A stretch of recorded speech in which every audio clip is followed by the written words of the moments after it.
রমজান আলাদা কিছু, রমজান আলাদা কিছু। আমাদের অনেকের জীবনে রমজান আমরা বুঝি না। রমজান মানে অতিরিক্ত বুট মুড়ি পেঁয়াজু আলুর চপ, এই না। রমজান মানে এইটুকু। বরং একজন মুমিনের জন্য অনেক বড় পাওয়া, অনেক বড় চাওয়া মাহে রমজান। এখন 6টি মোটা মোটা নতুন অতিরিক্ত ইবাদত, সেটা কি? 1 নাম্বার রোজা, 2 নাম্বার তারাবি, 3 নাম্বার ইফতার, 4 নাম্বার সাহারি, ওই যে শেষ রাত্রে যে খায় সাহারি, 5 নাম্বার এতেকাফ, 6 নাম্বার শবে কদর। এই কয়টা হলো?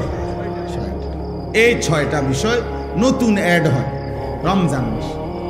রোজা, তারাবি, ইফতার, সাহারি, এতেকাফ, শবে কদর।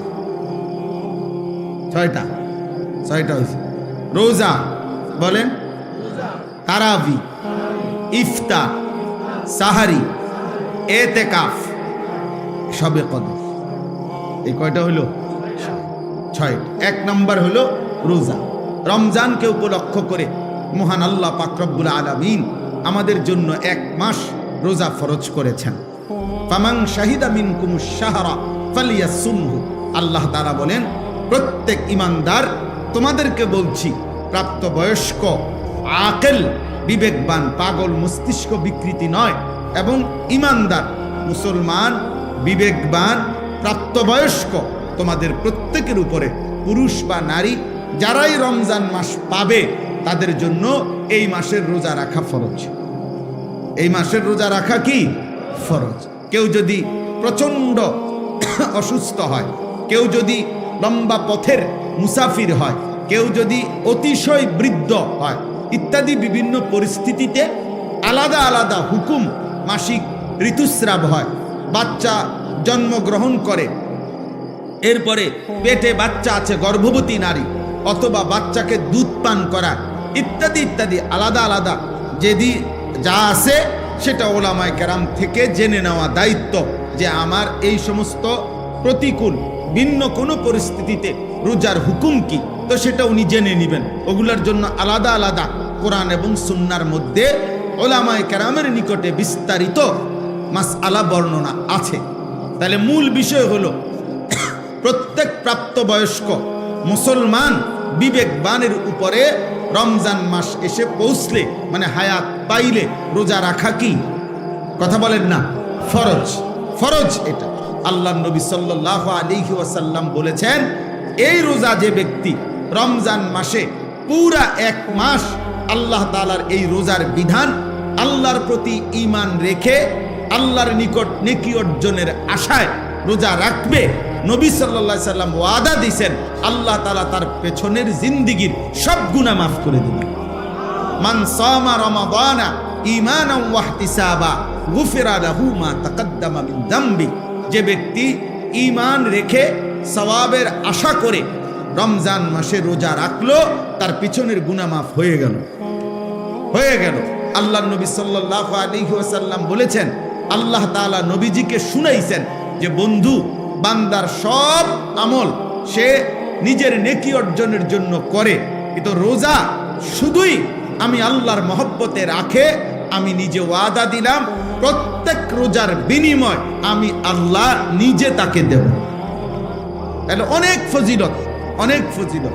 সবচেয়ে বড় লাভ হলো, আল্লাহ তাআলা বলেন, 1 মাসের রোজার বরকতে লাআল্লাকুম তাত্তাকুন, আমি আল্লাহ আমার প্রতিটা ঈমানদার বান্দাকে মুত্তাকি বানিয়ে দেব, গুনাহমুক্ত এক জীবন তার জীবনে আমি গড়ে দেব, বিনিময়ে সে জান্নাতি হয়ে যাবে। তাহলে সংক্ষেপে বললাম, 1 নাম্বার হলো রোজা। এজন্য দোস্ত নওজোয়ান ঠাট্টা করে, মস্কারি করে, খামখেয়ালি করে, বয়স্ক বাবা, মাঝ বয়সী ভাই রিক্সা চালায়, অটো চালায়, দোকানদারি করে, মাটি কাটে, অথবা গার্মেন্টস মিল ফ্যাক্টরিতে কাজ করে, অথবা বন্ধু বান্ধবদের আড্ডায় পড়ে, এমন অনেক আছে শুধু শুধু খামখেয়ালি করে। উনি আগের থেকে বুঝছে আমি পারতাম না, এই সমস্ত কথা বলে রোজা রমজান সে পালন করে না। সে এই গোপনে চুরি করে চালাকি করে কৌশল করে খাইয়া ফেলে। হ্যাঁ আমার ভাই, আপনি আপনার বিবির কাছে হয়তো বললেন আমি পারতাম না, তা আপনার বিবি কাছে আচ্ছা তা খাইয়ালান, আপনারে গ্রামবাসী কিছু বলতে পারলো না, কেউ দেখলো না, কেউ শুনলো না, কিন্তু যিনি আপনার আমার হিসাব নিবেন সেই মহান আল্লাহ পাক রব্বুল আলামিন, তার থেকে আপনি জবাব দিবেন কিভাবে? আপনার ভিতরের যোগ্যতা, শারীরিক সক্ষমতা আল্লাহ জানে না? কথা বলে না কেন? আল্লাহ জানে না? তো আল্লাহ তাআলা কোরআনুল কারীমের মধ্যে বলছে রমজানের রোজার বিধান দিতে গিয়ে ইউরিদুল্লাহু বিকুমুল ইউসরা ওয়ালা ইউরিদু বিকুমুল উসরা। আল্লাহ বলে বান্দা বিশ্বাস করো, আমি তোমাদের উপরে মোটেই কঠিন করতে চাই নাই, বরং আমি আল্লাহ চেয়েছি তোমাদের জন্য সহজ করতে। কি করতে বলেন? অতএব রোজা, রমজানের রোজা কোনো যুক্তিতেই কঠিন হইতে পারে না, কঠিন হইতে পারে না, বরং কারো কোনো দুর্বলতা, অক্ষমতা, অসুস্থতা, যেই কোনো রকমের সমস্যার কারণে মাসআলার ভিন্নতা কোরআন সুন্নাহর মধ্যে আছে, ওনার দায়িত্ব সেটা জেনে নেওয়া। কিন্তু ইচ্ছা করে রমজান মাসে আবদার জানাইতে হয় যে দোকানপাট, হোটেল, রেস্তোরাঁ খুলবেন না। হায় মুসলমান, এতটুকু নির্লজ্জ একজন মুসলমান কেমনে হয়? আপনার কাছে এটা আবদার জানাইতে হবে কেন? আপনি একজন মুসলমান না? এদ্দুর বিবেক, এদ্দুর আকল একজন মুসলমানের এতটুকু হবে না? এটা কথা হলো? এটা কথা হলো? এই জন্য আমাদের প্রত্যেকটা ছেলে, দোস্ত, তোমাদের কাছে অনুরোধ, প্রত্যেকেই নিয়ত করেন যে ইনশাআল্লাহ আমরা রমজানের পুরা 1 মাস রোজা রাখবো ইনশাআল্লাহ। বলেন ইনশাআল্লাহ। ছেলেরা বলো ভাই ইনশাআল্লাহ। অনেক বরকত। সবচেয়ে বড় কথা হলো যুবকদের জন্য রোজার একটা বড় ফায়দা কি? রাসূলুল্লাহ সাল্লাল্লাহু আলাইহি সাল্লাম স্পষ্ট বলছেন, ফাইন্নাহু লাহু বিজাউন, কোন ব্যক্তির যৌন চাহিদা নিয়ন্ত্রণ করার ক্ষেত্রে, নারীর প্রতি আকর্ষণ, নারীর প্রতি চাহিদা, জিনা ব্যভিচারের আগ্রহ, অসৎ চরিত্রহীন লম্পট্য, নিজের নফসের চাহিদাকে, হারাম চাহিদাকে দমন করার জন্য, নিয়ন্ত্রণ করার জন্য রাসূলুল্লাহ সাল্লাল্লাহু আলাইহি ওয়াসাল্লাম বলেছেন রোজা একটি কার্যকর মাধ্যম। এই জন্য কোনো যুবক যদি সারা বছর নিয়ম মাফিক কিছু রোজা রাখতে থাকে, আল্লাহ চাহে তো তার চারিত্রিক সৌন্দর্য খুব দ্রুত ফুটে ওঠে। প্রতি সোমবার রোজা রাইখা দেখো, প্রতি বৃহস্পতিবার রোজা রাইখা দেখো, প্রত্যেক আরবি মাসে 3 দিন 13, 14, 15 রোজা রাইখা দেখো। এ কম বেশি তাহলে আল্লাহ রসুলের ওয়াদা যে রোজা একটি ঔষধ, যার দ্বারা যৌবনের চাহিদা, যৌন চাহিদা নিয়ন্ত্রণ হবে। আর রাসূলুল্লাহ সাল্লাল্লাহু আলাইহি সাল্লামের কথা মিথ্যা হইতে পারে না, নবীজির কথা কি হইতে পারে না? মিথ্যা হইতে পারে না। এই জন্য যুবক ছেলেদের জন্য এটা ভীষণ জরুরি। তুমি চালাকি করো না, পৃথিবীর কেউ বলতে পারে নাই, কেউ তোমারে সাহস করে নাই। তোমারে জিজ্ঞাসা করছে তোমার বাবা মা রোজা রাখতি না? রাখতাম না। আর কি কিল্লে রাখতাম না কইছি? আমার এত কথার দরকার কি? না, কারোই কোনো দরকার নাই, তোমারই দরকার তোমার আল্লাহর কাছে হিসাব দেওয়া। তোমার মতো মাতবর, এর চাইতে বড় মাতবর পৃথিবীর থেকে হারায় গেছে। আজরাইল তোমার আমার চাইতেও বড় ক্ষমতাধরদেরকে এই দুনিয়া থেকে ধাক্কা দিয়া কবরস্থানে ফেলায় দিছে। অতএব মাতবরির কিছু নেই, অহংকারীর কিচ্ছু নাই, অহংকারীর কিচ্ছু নেই। কালকে পত্রিকা আসছে, খবরে দেখলাম যে ওই ভোট কেন্দ্রে দাঁড়ায় আছে, ভোট কেন্দ্রে দাঁড়ানো অবস্থায় একজনের মৃত্যু হয়েছে। তাইলে এক চিরন্তন বাস্তবতা, এক চিরন্তন সত্য এটা। অতএব রোজা আমাদের কোনোভাবেই রমজানের রোজা একজনের রোজা না, বরং একজন আরেকজনকে রোজা রাখতে আমরা উৎসাহিত করব ইনশাআল্লাহ। রাসূলুল্লাহ সাল্লাল্লাহু আলাইহি ওয়াসাল্লাম বলেন আসসিয়ামু জুন্নাতুন, রোজা হচ্ছে গুনাহ থেকে বাঁচার ঢাল স্বরূপ ঢাল। তরবারির সাথে যেরকম ঢাল থাকে, যা দ্বারা শত্রুর তরবারির আক্রমণ থেকে বাঁচানো হয়, নিজেকে রক্ষা করে, রোজা মানুষকে নবীজি বলছে যাবতীয় গুনাহ থেকে বাঁচার ক্ষেত্রে ঢাল স্বরূপ। আল্লাহ তাআলা তৌফিক দান করেন। আসেন দ্বিতীয় নাম্বার, তারাবি। দ্বিতীয় নাম্বার কি? তারা 5 ওয়াক্ত নামাজ রমজান মাসেও ফরজ। আর এখনো কথা বলে না, 5 ওয়াক্ত নামাজ সারা বছরই মুমিনের জন্য কি ফরজ। একটা কথা ছেলের আব্বা, তুমি খাও দাও ফুর্তি করো যাই করো কোনো অসুবিধা নাই, মনে রাখো, বাকি এতটুকু মনে রাখো, তোমার ভোটার আইডি কার্ড আর জন্ম নিবন্ধন সনদের হিসাবে না, বরং আল্লাহ রাসূল সাল্লাল্লাহু আলাইহি ওয়াসাল্লাম বলেছেন 5 ওয়াক্ত নামাজ যার জীবনে নাই, আল্লাহর নবী বলছে তার জীবনের মধ্যে ঈমানও নাই ইসলামও নাই। নবীজি সাল্লাল্লাহু আলাইহি সাল্লাম বলছেন ফারকু মা বাইনানা ওয়া বাইনাল কুফরি আস-সালাহ। কোন ব্যক্তি ঈমানদার নাকি কাফের এটা পার্থক্য করার চিহ্ন আল্লাহর নবী বলেন নামাজ।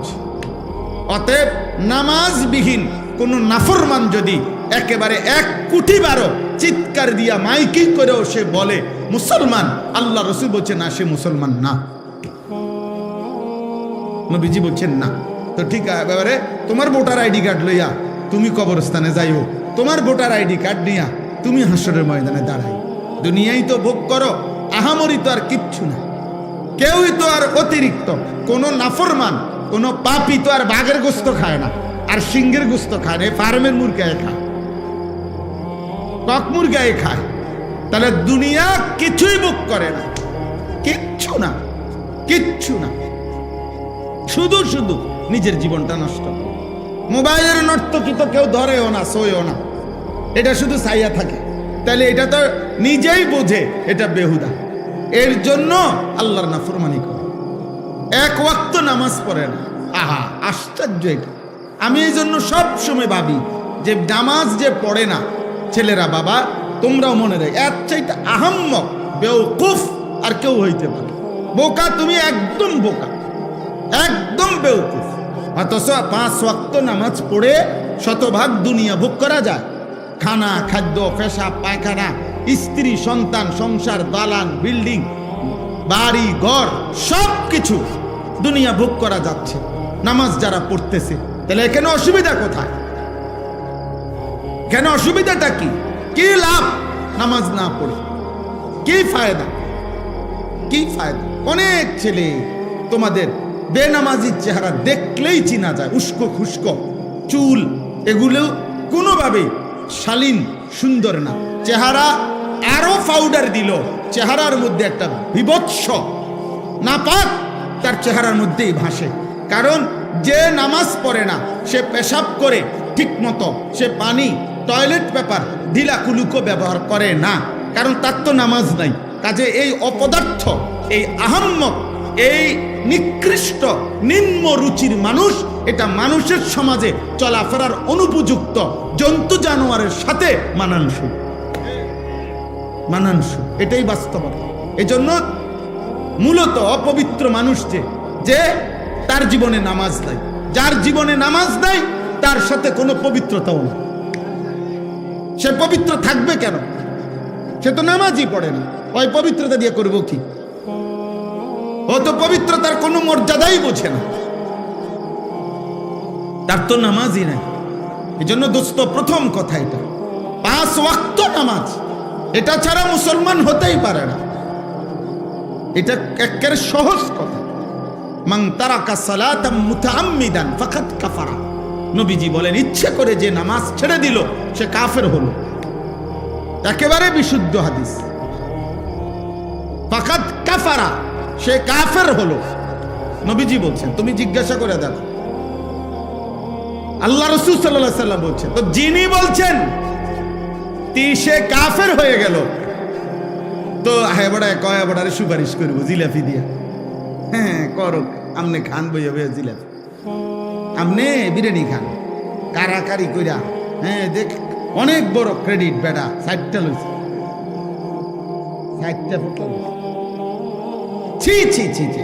অথচ একটা বাচ্চা হয়তো তার এই 4টা লওয়ার কারণে বাচ্চাটা অজরে কাঁদছে, বাচ্চাটা হয়তো পায় নাই, তুই বেটা একটা বাচ্চার মুখের খাবার কেড়ে নিলি, আবার এটা ক্রেডিট হলো কি? তুই তো জালেম বেটা, এটা জালেম না? কথা বলে না, এটা এটা এটা ক্রেডিটের কিছু হইলো? এটা বড়াইয়ের কিছু হইলো না? হ্যাঁ এটা ক্রেডিট, 4টা লইছে। আমি 3 প্যাকেট নিয়েছি। কেমনে রয়েছে? কারাকারি কইরা। তো মানুষে দেখছে না? মানুষে দেখছে তো কি কইছে? মানুষে হাঁটছে আমার মতো বাটফারে দেখে। মানুষে বুঝে যে এই ডাকাত যে মানুষের খাবার খাইরা নেয়, এটার আর কি কইতো? আস্তাগফিরুল্লাহ, আস্তাগফিরুল্লাহ। আব্বা, এটা কোনো ক্রেডিটের কিছু না, অভদ্রতা কোনোদিনও সৌন্দর্য নয়। এজন্য পৃথিবীতে এ কথা পরীক্ষিত কথা যে নারী বেপর্দা নারী বেপর্দা সৌন্দর্য নয়, বরং অসভ্যতা। যে নারী বেপর্দা হয়, যে নারী তার শরীর রূপ যৌবন দেখায়, এটা সৌন্দর্য হইতে পারে না। সৌন্দর্য হইতে পারে না, এটা অসভ্যতা, এটা নোংরামি, এটা বেহায়াপনা, নষ্টামি ছাড়া আর কিছু নাই। নষ্টামি, খবিস, এটা খবিস, খবিস। এজন্য চরিত্রহীন যুবকের কপালে শেষ পর্যন্ত খবিস নারী জুটে। খবিস নারী, এটা বলায়েত ভাই বলতে চাইছিলেন, এই এক লাইনেই বলছিলেন। আমিও অসংখ্য অগণিত বাবা শত শত যুবক আমার জীবনে, আমি জানি আমার জীবনে অসংখ্য অগণিত, সারা বাহিরের অসংখ্য প্রবাসী যুবক আমগো কাছে ভয়েস মেসেজ, এরপরে হোয়াটসঅ্যাপে মেসেজ লিখিত এবং আপনার ভয়েসে পাঠা, এগুলা শুনি মাঝে মধ্যে। কিছু আমার উস্তাদ ছাত্র শোনে, হ্যাঁ, যারা দায়িত্ব দিয়ে রাখছি, এরা শুনে কি বলে, জীবন কত অশান্তির। এই যে তোমার বিবাহের পূর্বে চরিত্র নষ্ট করছে কোনো মেয়ে, কোনো নারী, কোনো মোবাইল, কোনো ছবি, তো ইনশাআল্লাহ এই পৃথিবীর কেউ বেটা আরে তোর নাফরমান, তোর পাপের খেসারত পৃথিবীর কেউ দিবে না, তুমিই দিতে হবে, ধুকে ধুকে, লজ্জায়, ঘৃণায়। আর এক নারী, বিবাহিত নারীর যখন অসভ্যতা দেখবা, ওই তোমারে কুড়ে কুড়ে তোমার জীবন জাহান্নামের টুকরা বানায়। সেদিন বুঝবা জীবন কত কষ্ট, কত কষ্ট। হ্যাঁ, কালকে আজকেও এক ছেলে বেলায় ভাই মোবাইলে বারবার কল দিতেছে বিদেশ থেকে, হুজুর আমি 1 মিনিট কথা বলতে চাই আপনার সাথে। আমি বলছি না ভাই, তুমি তোমার কথা এটা ভয়েস পাঠাও। পরে এটা শুনলাম, এই কি বলে, দেশের হোক আর বিদেশের হোক, দোস্ত, গুনাহ কাউকে ইজ্জত দেয়, গুনাহ কাউকে ইজ্জত দেয়, গুনাহ মানুষকে ঘৃণা তৈরি করে। তোমরা যেই ছেলেগুলো নামাজ পড়ো না, তোমরা আল্লাহর দোহাই দিয়ে বলো, একটা ছেলে বলো এই সমাজের কোনো ইমানদার, কোনো বিবেকবান, কোনো রুচি সম্পন্ন ভদ্র মানুষ তোমাদেরকে 1 পয়সা ইজ্জত দেয় না, তোরে কোনো দিন কেউ আপন করে ডাকে না। হ্যাঁ, তুমি চলো একজন নামাজি ব্যক্তির দিকে।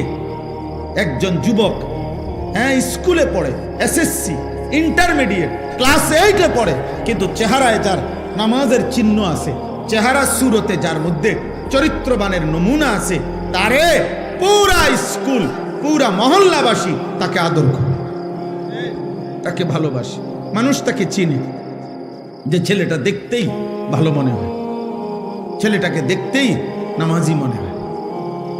এজন্য নামাজ এটা মুমিনের স্বাভাবিক ডিউটি। একজন মুসলমান সে নামাজ ছাড়া থাকে কিভাবে?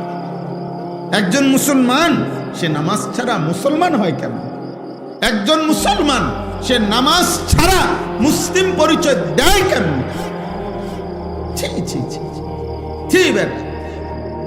আফসোস বেটা। এজন্য 5 ওয়াক্ত নামাজ এখন থেকে শুরু করো, আজকের থেকে। তাইলে দেখা যাবে রমজান পর্যন্ত আল্লাহ তাআলা হায়াত দিলে রমজানের অতিরিক্ত নামাজ 20 রাকাত তারাবি আল্লাহ তাআলা দান করছেন।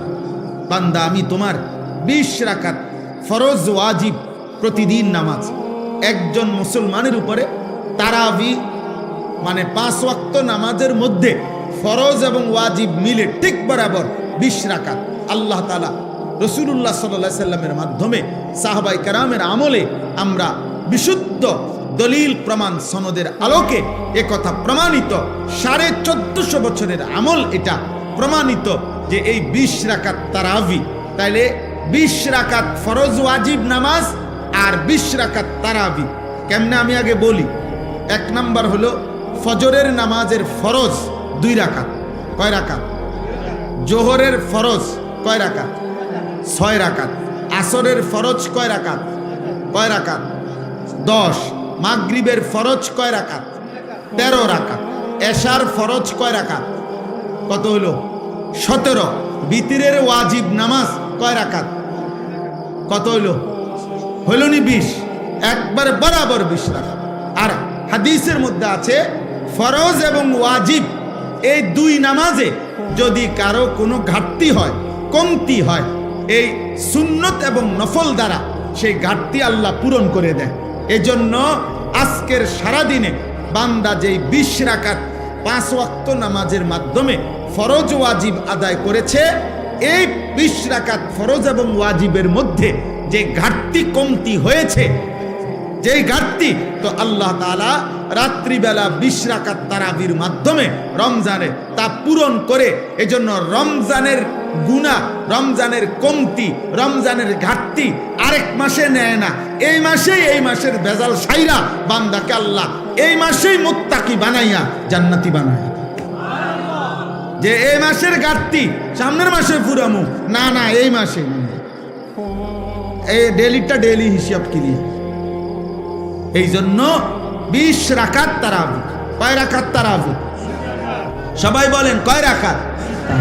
হ্যাঁ, 20 রাকাত তারাবি। 20 রাকাত 1450 বছর ধরে হযরতে ওমর রাদিয়াল্লাহু তাআলা আনহুর জামানায় একেবারে মসজিদে নববীতে প্রকাশ্যে ওমরের উপস্থিতিতে সাহাবায়ে কেরাম 20 রাকাত তারাবি পড়তেন।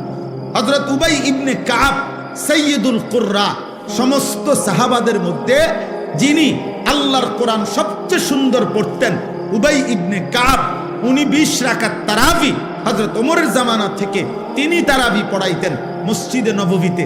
সাহাবায়ে কেরাম 20 রাকাত তারাবি পড়তেন। 1450 বছর ধরে উম্মতের সংখ্যাগরিষ্ঠ উলামায়ে কেরাম 20 রাকাতই তারাবি সারা পৃথিবীতে পড়ে থাকেন। অতএব 20 রাকাতই তারাবি। এর চাইতে কম, এর চাইতে বেশি যিনি বলে, আপনার দায়িত্ব হলো উনার থেকে দলিল বুঝে নেওয়া, আমার দায়িত্ব না। আমি মসজিদে আজকেও বলছি, কেউ যদি বলে হুজুর অমুক হুজুরে আপনার কি ভুল বলছিনি, তা আমার প্রশ্ন হলো আপনি উনি ভুল বলছিনি, এটা আমারে জিগাবেন কেন? আমি ভুল বলছি কিনা এটা না আমার থেকে বুঝেন না। কথা বুঝেন নাই? আপনারে উনারে আপনার হুজুর মনে হইলো, তা আমি কি বাস স্টেশনে টিয়া উঠাই নাকি? তো আমি কি মূলা বেচে আইছি নাকি? তো তাইলে আমি বুঝবো না কেন? আমারে আপনার হুজুর মনে হইলো না কেন? এই জন্য এটা কোনো কথা না, বরং 1450 বছরের ওলামায়ে কেরাম সংখ্যাগরিষ্ঠ ওলামাদের এটাই কথা যে তারাবি কয় রাকাত? 20 রাকাত। অতএব প্রিয় ভাই, ছেলেরা, বাবা, তোমাদের কাছেও বলি, আব্বা, প্রতিদিন সারাদিন রোজা রাখবা, 5 ওয়াক্ত নামাজ পড়ো এবং রাত্রিবেলা ইহতেমামের সাথে 20 রাকাত তারাবি আদায় করো। আল্লাহ তৌফিক দান করে। রাসূলুল্লাহ সাল্লাল্লাহু আলাইহি সাল্লাম বলেন, ওমান কামা রমাদানা ঈমানান ওয়া ইহতিসাবা গুফিরা লাহু মা তাকাদ্দামা মিন যামবি। রমজান মাসের রাতে যে ব্যক্তি তারাবি পড়লো আল্লাহর প্রতি ঈমান রেখে, সওয়াবের আশায়, আল্লাহ এই তারাবির বরকতেও তার পিছনের সব গুনাহ মাফ করে দিবেন। এজন্য তারাবি অনেক গুরুত্বপূর্ণ, অনেক গুরুত্বপূর্ণ, অনেক গুরুত্বপূর্ণ। তারাবির নামাজের সাথে সাথে আল্লাহর কোরআন 1 খতম কমপক্ষে তারাবির নামাজে পড়া, শোনা, এটা গুরুত্বপূর্ণ একটি সুন্নাত। এজন্য যুগ যুগ ধরে আল্লাহর কোরআনের তিলাওয়াত, খতম আউলিয়ায়ে কেরাম, বুজুর্গানে দ্বীন, সাহাবা পরবর্তী জামানা থেকে উম্মতের উলামারা তারাবির নামাজের এই 20 রাকাতে ধারাবাহিক আল্লাহর কোরআনের খতম শুনতে থাকেন। আমাদেরও উচিত এদিকে যত্নবান হওয়া। আল্লাহ আমাদেরকে তৌফিক দান করে। 3 নাম্বার ইফতার। ইফতার যেটা সারাদিন রোজা রেখে রোজা যখন ভাঙ্গে ওই টাইমটাকেই বলা হয় ইফতার। ইফতার একটি সুন্নাত আমল। রাসূলুল্লাহ সাল্লাল্লাহু আলাইহি ওয়াসাল্লাম বলেন, আমার উম্মত ততক্ষণ পর্যন্ত কল্যাণের উপরে থাকবে যতক্ষণ তারা জলদি জলদি ইফতার করবে। এজন্য ইফতারের সময় তাড়াতাড়ি ইফতার করা, মানে টাইম হলে দেরি না করা, এটা সুন্নাত। আর ইফতারের আগ মুহূর্তে দোয়ায় লেগে থাকা, এটা একটা গুরুত্বপূর্ণ সুন্নাত আমল, এবং এই সময়ের দোয়া আল্লাহ তাআলা কবুল করে। এই জন্য মা বোনদের উচিত, আমাদের সমাজের সবচেয়ে বেশি গাফলতি হইল মহিলাদেরকে ইফতারের পূর্বের এই দোয়ার সুযোগ দেওয়া হয় না। হয় মহিলা নিজে সুযোগটা নেয় না, অথবা পুরুষরা তাকে দিতে চায় না। মানে ইফতারের আজান দিয়া ফেলছে, মহিলা তখনও হয় পেঁয়াজু, নয় আলুর চপ, নয় বেগুনি, নয় একটা না একটা কিছু ভাজতেই থাকে। আহারে মা বোন, তো তোমার কি আখেরাত নাই? তোমার জীবন বুঝি এই পুরা রমজানটাও বুঝি এই আলুর চপে আর বেগুনিতেই চলে গেল? হ্যাঁ, এইভাবে শুধু পেঁয়াজুতে চলে গেল, এটা তো ঠিক না। বরং ঘরের নারী পুরুষ, স্ত্রী কন্যা, ছেলে মেয়ে প্রত্যেকের উচিত ইফতারের 10 মিনিট আগে, 20 মিনিট আগে সমস্ত ব্যস্ততা ছেড়ে দিয়ে তাদের প্রত্যেকের উচিত এই সময়টা মনোযোগ দিয়ে দোয়ায় লেগে থাকা। মহিলারও দোয়া দরকার, পুরুষেরও দোয়া দরকার। আপনাদের কাছে পুরুষ যারা স্বামী, যাদের স্ত্রী আছে, যাদের কন্যা আছে, যাদের বোন আছে, মা আছে, আপনারা তাদেরকে গুরুত্ব দিয়ে অনুরোধ করবেন যে এই টাইমটা যেন তারা দোয়া করে ইফতারের আগে। মা বাচ্চাগুলোকে নিয়ে দোয়া করুক, স্বামী তার স্ত্রী এবং সন্তানদেরকে নিয়ে দোয়া করেন, স্ত্রী তার বাচ্চাগুলোকে নিয়ে দোয়া করেন। এইভাবে ঘরওয়ালারা নিজেরা দোয়ার অভ্যস্ত হন। আল্লাহ তাআলা বান্দার দোয়া ইফতারের পূর্ব মুহূর্তে কবুল করে। 4 নাম্বার, সাহারি, মানে শেষ রাত্রিতে খাবার খাওয়া। রাসূলুল্লাহ সাল্লাল্লাহু আলাইহি সাল্লাম বলেন, ইহুদিরাও রোজা রাখে, আমরা মুসলমানরাও রোজা রাখি, কিন্তু পার্থক্য হলো ইহুদিরা সাহারি খায় না আর আমরা সাহারি খাই। এজন্য সাহারি এটা ঈমান এবং কুফরের একটা চিহ্ন। মানে বেঈমানরা, ইহুদিরা রোজা রেখে কিন্তু সাহারি খায় না, ঈমানদার মুসলমান রোজা রাখে, সাহারি খায়। নবী সাল্লাল্লাহু আলাইহি সাল্লাম বলেন, তোমরা রোজা রমজানে সাহারি খেও, তাসাহহারু, সাহারি খাও। কেন? ফা ইন্না ফিস সাহুরে বারাকা, শুনে নাও যে নিশ্চয়ই সাহারির মধ্যে তোমাদের জন্য বরকত রয়েছে। তাহলে সাহারি শুধু খাবার না, সাহারি একটা ইবাদত। সাহারি একটা কি বলেন না? ইবাদত। ইফতার শুধু খাবার না, ইফতার একটা কি? ইবাদত। তাহলে কয়টা হলো? 4টা, রোজা, তারাবি, ইফতার, সাহারি। আর 5 নাম্বার হলো এতেকাফ। রমজান মাসের শেষ দশকে, শেষ 10 দিন আল্লাহর ঘর মসজিদে এতেকাফ করা। আল্লাহর নবী সাল্লাল্লাহু আলাইহি ওয়াসাল্লাম মদিনার মধ্যে মোট 10 বছর ছিলেন, 10ম বৎসর ইন্তেকাল করছেন। এই জন্য পুরা বছর হিসাবে 9 বছর, আর 10 নাম্বার বছর ইন্তেকাল করেছেন। এই জন্য নবী সাল্লাল্লাহু আলাইহি সাল্লাম মদিনার 9 বৎসরে কোন বছর রমজানের শেষ দশকে মৃত্যু পর্যন্ত তিনি এতেকাফ ছাড়েন নাই। আল্লাহর নবী সাল্লাল্লাহু আলাইহি সাল্লাম প্রত্যেক বছর রমজানের শেষ 10 দিন এতেকাফ করতেন। এর মধ্যে নবীজি সাল্লাল্লাহু আলাইহি সাল্লাম প্রথম বছর পুরা 1 মাস, ওই শার্টওয়ালা ভাই তুমি মোবাইল টিপো না, ওই ছেলে ভাইয়া তুমি বাইরে চলে যাও, ভাই তো হাসো না, ব্যাককলের মতো হাসো কেন? তুই বাইরে যাও, আব্বা মোবাইল টিপতে তো মানা নাই, বাইরে যাও। আস্তাগফিরুল্লাহ, আস্তাগফিরুল্লাহ। আরে ভাইয়া বাইরে গিয়া মোবাইল টিপো, আমি তো তোমারে বাধা দিচ্ছি না। জি চলো ভাই। তা এরপরে কি বললাম? এতেকাফ, রমজান মাসের শেষ দশক এতেকাফ করা।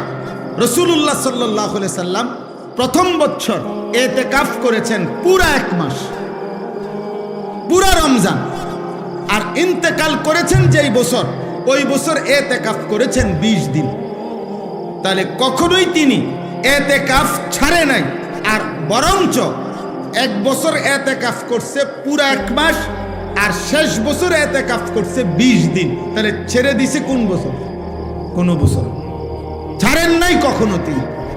এবং আল্লাহর নবী সাল্লাল্লাহু আলাইহি সাল্লামের স্ত্রী আম্মাজান আয়েশা রাদিয়াল্লাহু তাআলা আনহা বলেন যে আল্লাহর নবী মৃত্যু পর্যন্ত ইতিকাফ করেছেন এবং নবীজির পরে নবীজির সকল বিবিগণ উনারাও মৃত্যু পর্যন্ত নবীর স্ত্রীগণ ইতিকাফ করেছে। ইতিকাফ নবীর বিবিগণও ছাড়েন নাই। তাহলে যেটা এত গুরুত্বপূর্ণ আমাদের সমাজে এই ব্যাপারে প্রচন্ড পরিমাণ গাফলতি। নবীজি সাল্লাল্লাহু আলাইহি সাল্লামের ভালোবাসার দাবিদার অভাব নাই, কিন্তু আল্লাহর নবী কোনোদিন মৃত্যু পর্যন্ত ইতিকাফ ছাড়ে নাই। আপনি আমি কোনোদিন করি নাই, তাহলে নবীর সামনে দাঁড়াইবেন কেমন? তিনি যদি বলে উম্মত আমি কোনোদিন ছাড়লাম না, তুমি কোনোদিন করলা না, তো তুমি আমার লগে মহব্বতের কেমনে মিলল? এই জন্য একজন ইমানদার 2013 সালে আমার শায়েখ আল্লামা মুফতি মুশতাকুন নবী কাসেমি হুজুর আমারে বলছিলেন এই কথাইটা 13 সালে, আজ থেকে প্রায় কত 13 বছর আগে। তখন হুজুর আমারে বলছিলেন মাওলানা নবী কখনো ইতিকাফ ছাড়ে নাই, আপনি কখনো ইতিকাফ তখন বলছিল করেন নাই, কেমনে বলবেন? নবীজির সামনে কি জবাব দিবেন? সেই দিন থেকে আলহামদুলিল্লাহ আমি গত বছর পর্যন্ত আর কোনো দিন আমার ইতিকাফ ছুটে নাই, এবং এবছরও আল্লাহ হায়াত দিলে পূর্ণ নিয়ত আছে। আমরা গত বছরও আমাদের শায়েখ আল্লামা মুফতি মুশতাকুন নবী কাসেমি হুজুরের মাদ্রাসার মসজিদে 5 তলা মসজিদে প্রায় 1150 লোক এক মসজিদে একসাথে ইতিকাফ করছে। 1150 উপরে হবে। হ্যাঁ, সারা বাংলাদেশ থেকে আল্লাহর বান্দারা প্রতি বছর একসাথে আমাদের সাথীরা আসে ইতিকাফ করার জন্য। এই বছর ইনশাআল্লাহ এমন হবে আশা করি, আল্লাহ চাহে। তো ভাই বলতেছিলাম যে ইতিকাফ একটি গুরুত্বপূর্ণ আমল। যুবক ভাই তোমরাও চেষ্টা করলে রমজানের শেষ 10 দিন আল্লাহর ঘরে ইতিকাফে বসতে পারো। নিজ নিজ মহল্লার মসজিদে ইতিকাফ করবা, নামাজ পড়বা, জিকির করবা, তিলাওয়াত করবা, মসজিদে 10টা দিন আল্লাহর ঘরে কাটাইবা। দেখবা কলিজার মধ্যে নূর আসবে, আখিরাতের মহব্বত আসবে, আল্লাহর ইবাদত করার প্রতি নতুন প্রেরণা জাগবে। আমি আবারও বলতেছি ছেলের আব্বা, একটা মানুষের জীবন সুস্থ স্বাভাবিক জীবন 24 ঘন্টায় খামখেয়ালি। আমি রীতিমতো মঙ্গলবার, বুধবার, বৃহস্পতিবার এই 3 দিন, সোমবার রাতেও আমি পূর্ণ 3টা মাহফিল করছি, কিন্তু মঙ্গলবারের মাহফিল আর করতে দেয় নাই বিজিবিরা। তো এই 3 দিনের মাহফিল আমার ছিল না, বাসায় ছিলাম আমি। এই গত 3 দিন আমি রীতিমতো হাঁফাইয়া গেছি। মানে আমার কাছে মনে হয়েছে যেন এটা একটা আসমান জমিন বোঝা আমার উপরে। হায় হায়, আজ 3 দিন আমার কোনো কাজ নাই, আমার এটা মাথাতে ধরে না, আমার এটা বুঝেই ধরে নাই,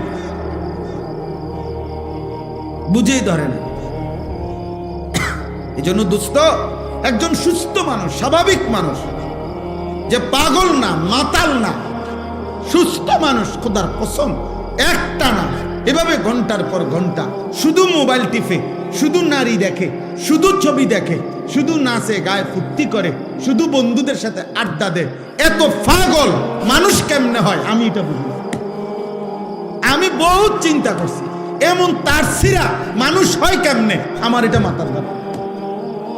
কোন সুস্থ স্বাভাবিক মানুষ আমার দৃষ্টিতে এমন বেওকুফ, এমন বেকার, এমন অলস, এমন অকর্মণ্য মানুষ হইতে পারে না। কি আশ্চর্য কথা, এটা কিভাবে সম্ভব? আপনার বলো না ভাই, কিভাবে সম্ভব?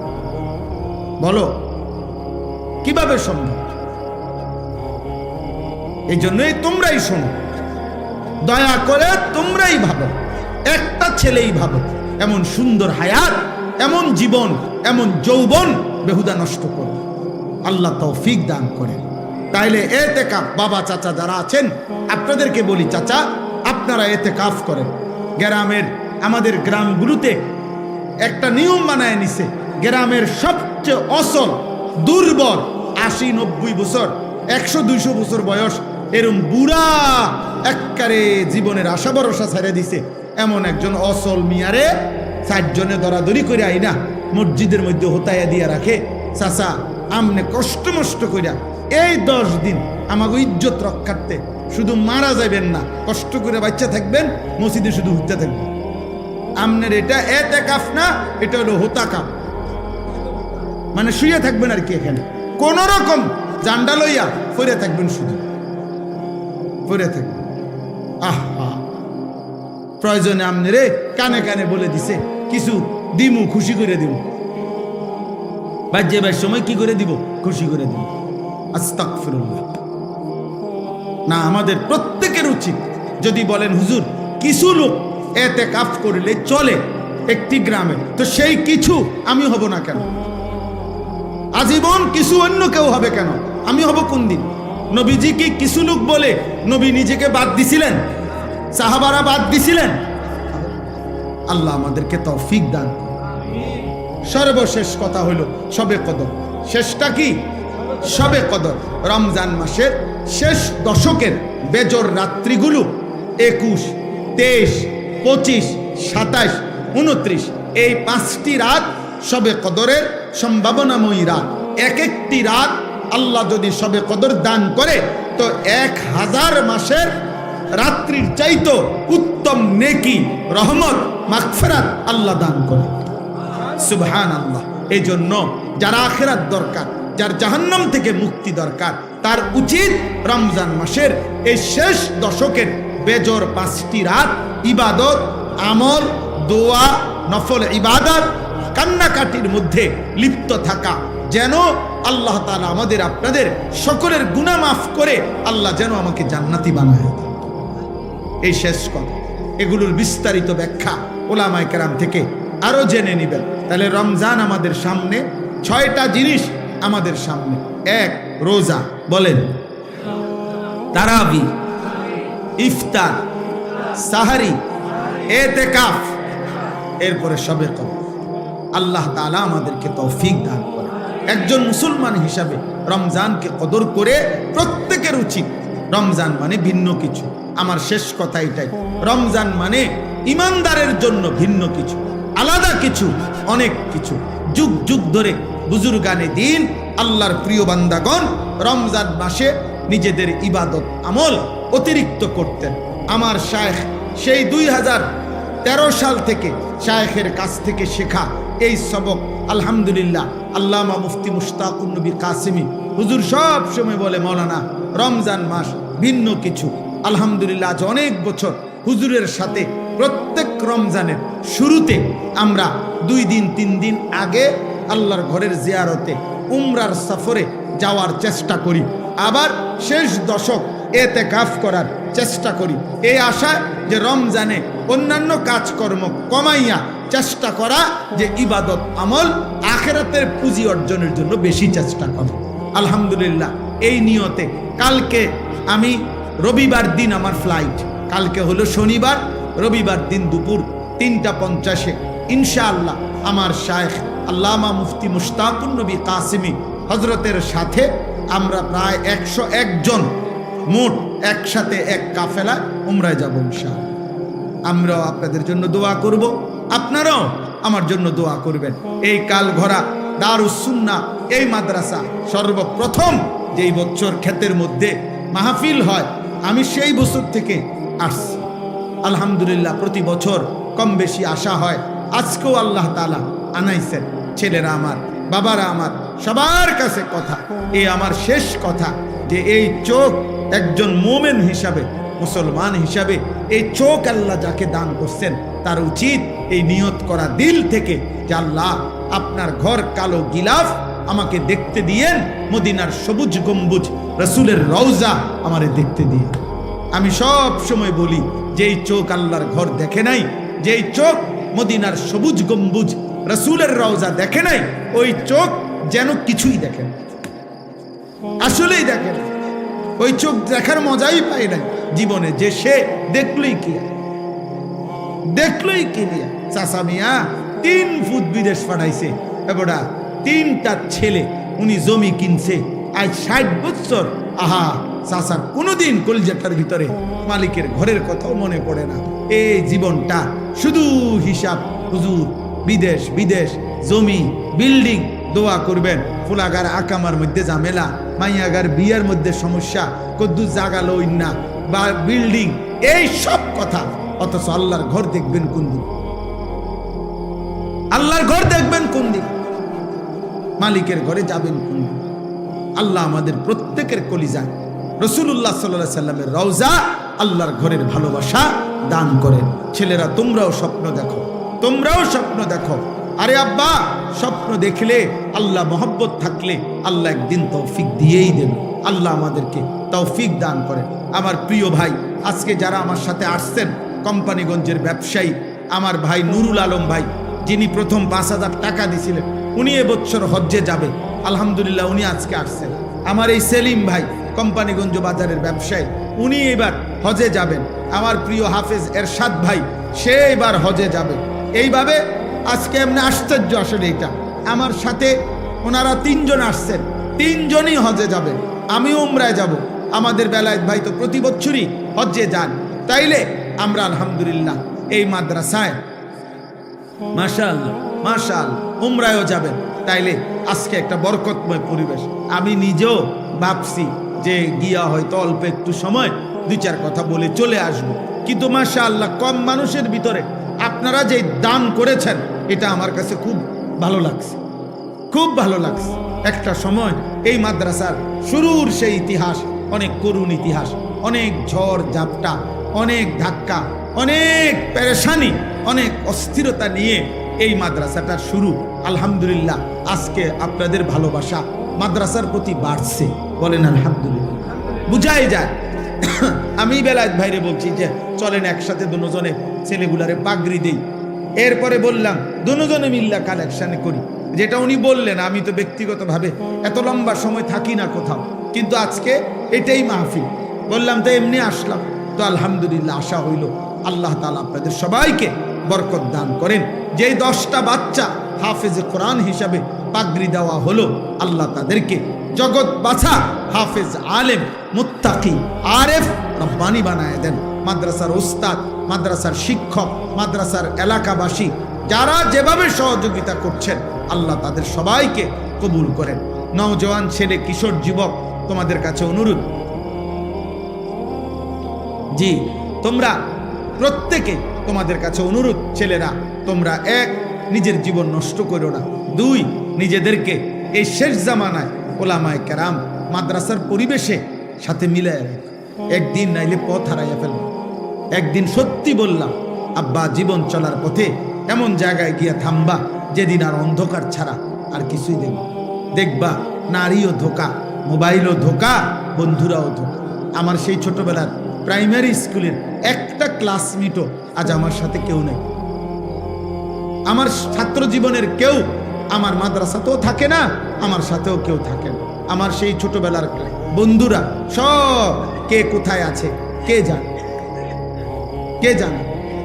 এই যে মহিউদ্দিন ভাই বয়ান করলেন এতক্ষণ, উনি আমার মেজো ভাইয়ের ক্লাসমেট, আমার বড়জন, আমার ইমিডিয়েটলি বড়জন যিনি ছিলেন আমার ভাই মাওলানা হাবিবুর রহমান আশরাফি, ওনার একবারে ক্লাসমেট। আমি ওনারে চিনি আমি, কিন্তু মনে নাই প্রথম এখানে এসে দেখার পরে, তারপরে মনে হয়েছে উনি একসময় আপনার ধামতি মাদ্রাসার সেরা ছাত্রদের অন্যতম ছাত্র ছিলেন, মেধাবী ছাত্র ছিলেন, এবং এখানে নারায়ণপুর মাদ্রাসার মধ্যেও দীর্ঘদিন শিক্ষকতা করেছেন। এখন ঢাকা তামিরুল বিল্লাতে আছেন। তাইলে আজ দেখে মনে পড়ুন জীবন চলার পথে কে কোথায়।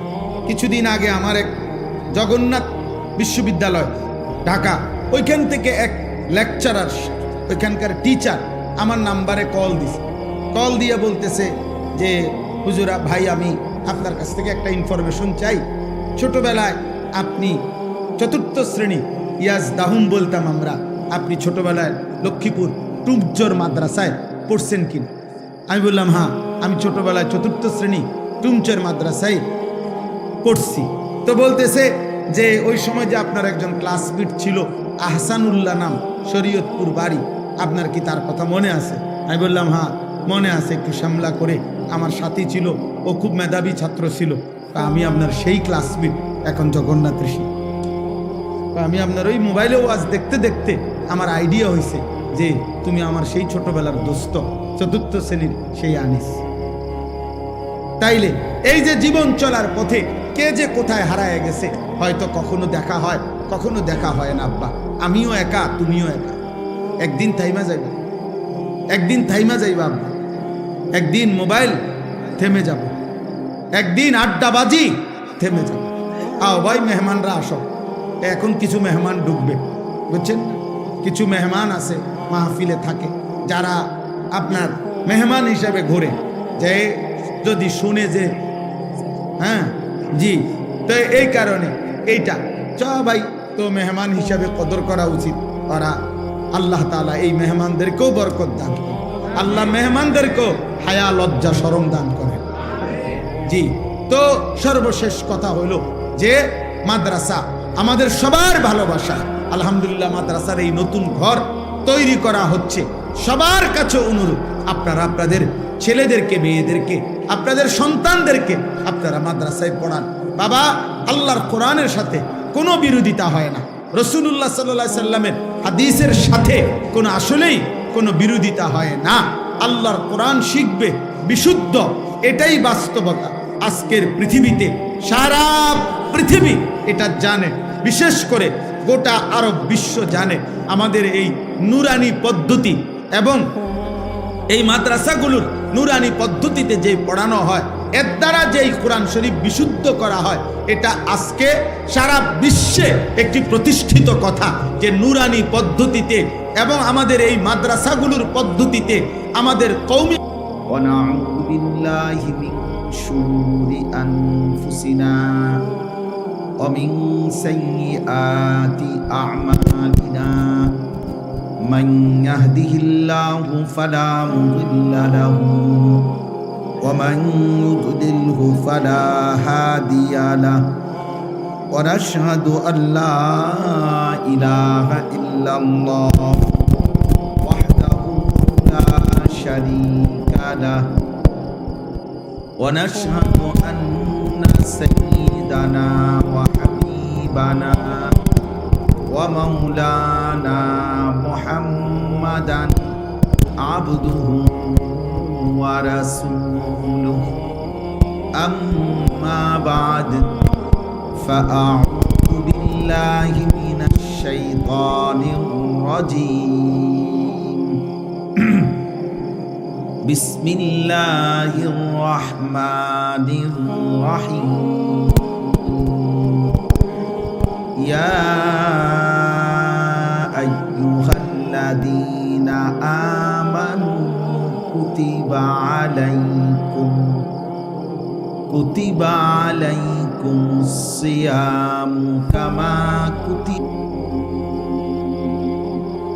صدق الله مولانا العظيم وقال نبينا صلى الله عليه وسلم الصيام جنة فلا يرفث ولا يجهل وإن امرؤ قاتله أو شاتمه فليقل إني صائم اللهم صل على محمد وعلى آل محمد كما صليت على إبراهيم وعلى آل إبراهيم إنك حميد مجيد اللهم بارك على محمد وعلى آل محمد كما باركت على إبراهيم وعلى آل إبراهيم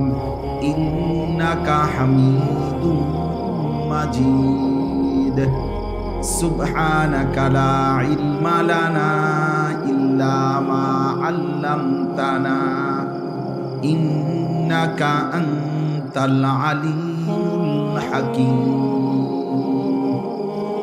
الحمد لله আল্লাহ পাক রব্বুল ইজ্জত যুল জালাল ওয়াল ইকরামের ফজল কারাম, রব্বুল আলামিনের অপরিসীম ইহসান, মেহেরবানি, দয়া, আল্লাহ তাআলা আমাদেরকে আজ 13 ফেব্রুয়ারি 2026 রোজ শুক্রবার বিবাড়িয়া জেলা নবীনগর উপজেলাধীন কালঘরা দারুস সুন্নাহ ইসলামিয়া হাফিজিয়া মাদ্রাসার ছাত্রদের দস্তারবন্দি, পাগড়ি প্রদান ও যুব সমাজের উদ্যোগে আজকের এই 12তম বার্ষিক ইসলামী সম্মেলনে আল্লাহ তাআলা আমাদেরকে আসবার বসবার আল্লাহর জন্যই জমা হওয়ার তৌফিক দান করেছেন, আলহামদুলিল্লাহ। নওজোয়ান ছেলেরা, প্রিয় ভাই, সবার কাছে আমার প্রথম কথা হলো, তোমরা সবগুলো মোবাইল তোমরা নামাও। হাতে মোবাইল ধরে একজনও ভিডিও রেকর্ড করবা না ভাই। এমনকি যারা বসে বসে মোবাইল টিপতেছ, দয়া করে তোমরা, আমার অনুরোধ, আমি এরপরে ধমক দেব, এই জন্য দোস্ত এখানে বসে মোবাইল টিপতে পারবা না। তোমার যদি মোবাইলের প্রয়োজন থাকে, কাজ থাকে, কষ্ট করে তুমি বাহির হইয়া গিয়া মোবাইল টিপো, আমার কোনো আপত্তি নেই। কিন্তু এখানে চোখের সামনে একজনও আমি স্পষ্ট নিষেধ করলাম ভাই। আমি অল্প কিছুক্ষণ সময় সামান্য কিছু কথাই আমরা বলবো ইনশাআল্লাহ। দয়া করে ছেলেরা, আব্বা, তোমরা সবাই মনোযোগ দাও, সবার দরকার। রমজান আমাদের সবার জন্য, আমাদের সবার জন্য। এই জন্য মাহে রমজান এক মুমিনের জীবনের শ্রেষ্ঠতম সম্পদ। জীবনের সব বেলা গাফলতি করা, সারাক্ষণই ফাইজলামি করা ঠিক না। সব সময় মানুষ খামখেয়ালি করা, এটা ঠিক না। এই জন্য মাহে রমজানের সামনে রেখে আমাদের প্রত্যেকের জন্য উচিত যে রমজান সম্পর্কিত কিছু কথা শোনা। এতে করে যতবার শুনবেন, এই মসজিদের ইমাম সাহেব বলছেন, ওলামায়ে কেরাম বলছেন, আপনার যতবার শুনবেন, যতবার, প্রতিবারই আপনার ভিতরে নতুন করে প্রেরণা জাগবে, আগ্রহ উদ্দীপনা হবে, মহব্বত তৈরি হবে। এই জন্য আমি সবাইকে বলছি, দোস্ত, সামনে পিছনে কেউ একজনও মোবাইল টিপবেন না, এবং মোবাইল দিয়ে হাতে ধরে ভিডিও রেকর্ড করবা না। দ্বিতীয় কথা হলো, তোমরা ছেলেরাও এই যে কেউ কাউকে, যারা কমপক্ষে 14 বছর বয়সী অথবা তার চাইতে বেশি বয়সী, একজন আরেকজনকে জড়াইয়া ধইরা বসবা না। আমি দেখছি কয়েকজনকে, দেখতেছি, তোমরা আলাদা আলাদা বসো, আলাদা আলাদা। এটা অসভ্যতা। 14 বছরের পরে যারা বয়সের উপরে বর্তায়, এই জন্য তখন তার জন্য দায়িত্ব প্রতিটা গুনাহকে খেয়াল রাখা, প্রতিটা নেক আমলে অভ্যস্ত হওয়া, গুনাহ ছেড়ে দাও। এই জন্য এই বয়সী ছেলে পেলে, এটা অবশ্যই অসভ্যতা। এর দ্বারা শাহওয়াত তৈরি হয়, এর দ্বারা গুনার চাহিদা তৈরি হয়। এটা অনেক সময় তোমরা ভাবো, বুঝো না আর কি, মনে করছো বন্ধু, আমরা ফ্রেন্ড, এই জন্য একজন আরেকজনকে জোরে চাপ দিয়ে জড়াইয়া ধরো না। এটা ঠিক, এটা ঠিক, উচিত না। এই জন্য ব্যক্তি জীবনেও এটা খেয়াল করা উচিত। কোনোভাবেই নিয়ম হলো, গুনাহ থেকে বাঁচার একটা মাধ্যম এটাও, যেই পরিবেশে, যেই অবস্থায়, যেই কারণে গুনাহ হইতে পারে, তার থেকে আগের থেকেই দূরে থাকা। কোরআনুল কারীমের মধ্যে আল্লাহ তাআলা বলছেন, তিলকা হুদুদুল্লাহ ফালা তাকরাবুহা। আমি আল্লাহ যা নিষেধ করেছি, তা আমি আল্লাহর সীমারেখা, আমি আল্লাহ দাগ দিছি এখানে। এটা এরপরে আসা নিষেধ। ধরেন, আল্লাহ বলেন এটা আমার সীমানা, প্রতিটা হারাম আমি আল্লাহর সীমারেখা। ফালা তাকরাবুহা, তোমরা হারামের কাছে না, শুধু হারামের কাছাকাছি, মানে দূরের থেকেই সরে থাকো, কাছেও যেও না। একেবারে যেই দাগ দিছে, এই দাগের উপরে তো আসবাই না, বরং দাগের কাছেও আসবা, আরো দূরের থেকে সরে যাও, গুনাহ। এই কথা কোরআনে বারবার আছে। হযরত আদম এবং হাওয়া আলাইহিমাস সালাম সর্বপ্রথম যেদিন ওনাদেরকে আল্লাহ তাআলা নিষেধ করছেন যে তোমরা ওই নির্দিষ্ট গাছের কাছে যেও না, ফল খেও না জান্নাতের মধ্যে, ওইখানে ওই দিন নিষেধের বেলায় আল্লাহ তাআলা এই শব্দটা প্রথম দিনই ব্যবহার করছে, ওয়ালা তাকরাবা হাদিহিস শাজারা, তোমরা দুইজন এই গাছের কাছেও যেও না। মানে গাছের সামনে তো যাইবাই না, গাছে দেখা যায় এমন কাছেও যাইও না। এই গুনার ক্ষেত্রে নিয়ম হলো, গুনাহ করবে না এটা না, গুনার কাছেও যেও না। ওয়ালা তাকরাবুজ জিনা, এই যে কোরআনের শব্দ, তোমরা জিনা হইতে পারে, ব্যভিচার মানে লজ্জাস্থানের নাফাক ব্যবহার, লজ্জাস্থান দ্বারা যে কোনো গুনাহ এটাকে জেনা বলে। এরকম কিছু হতে পারে যার দ্বারা, যেই পরিবেশ, যেই কারণে, তো তার কাছেও যেও, আল্লাহ নিষেধ, কাছেও যেও। আল্লাহ তাআলা বলছে ওয়ালা তাকরাবুল ফাওয়াহিশা মা যাহারা মিনহা ওয়া মা বাতান, অশ্লীলতা বেহায়াপনার কাছেও যেও, কাছেও যেও। এই জন্য এটা গুরুত্বপূর্ণ, এই শব্দটা বারবার আছে কোরআন শরীফ, ওয়ালা তাকরাবা, ওয়ালা তাকরাবু, কাছেও যেও না, গুনার কাছেও যেতে নাই, গুনার কাছেও যেতে না। মায়া জালের মতো গুনাহ, অর্থাৎ গুনার কাছে যদি কেউ যায় তো গুনাহ তাকে টেনে নিয়ে যায়, তাকে আস্তে আস্তে অল্প অল্প করে, একটু একটু করে তাকে গুনার দিকে এগিয়ে নিয়ে যায়। কেউ একদিনেই হয়তো সব গুনায় অভ্যস্ত হয় না।